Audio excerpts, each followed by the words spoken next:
तेणु आम ये पदयात्रार उद्देश्य हूँ जे आमर आत्मविश्वास लड़ाई कर आत्मविश्वास गोटे सत्याग्रह मध्यम सत्या हूँ पदयात्रा हूँ राजनीतिक कार्यकलाप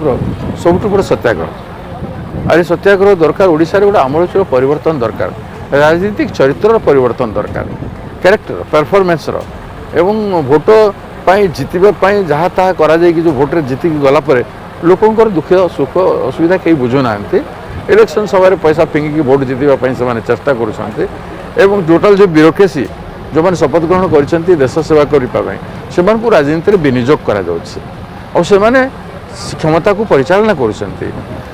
जी चाकरी करिछि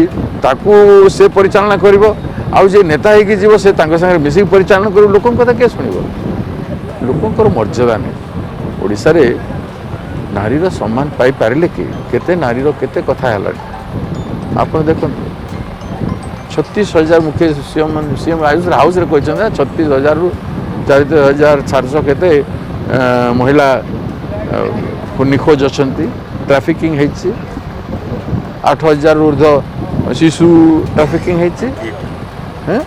छुआ शिशु माने ए देश राज्य एत गौरवमय राज्य जगन्नाथंकर राज्य से राज्य रे एत अपमानजनक कथा गुड़ाक हो लोकंर किसी कल्याण आसिलु बाटे भात मिलनी क्या इंदिरा आवास मिलना क्या कम मिलूना बचापी कष्ट हो खावाई कष्ट हो गोटे बुढ़ा लोक तार एक जमी अच्छी निकटवर्ती गाँव में साहू आज्ञा से लोक एक एकर जमी चाष करते वर्षा सब चाष नष्ट करदेला कहीं भी आहा करने सरकार के पहुँची ना माने सरकारी तंत्र कौटी खोजी खोजिक लोक पहुँचब ना नहीं खोजा तंत्र हो tehsil office BDO office agriculture विभाग एक्सटेंशन ऑफिसर मैंने कहीं बसिक दरबा ने तो ये सब जिनिस को आम लोक गोटे वातावरण करुँ आम निजको परिवर्तन करूँ आम परिवर्तन फल गोटे विप्लव हम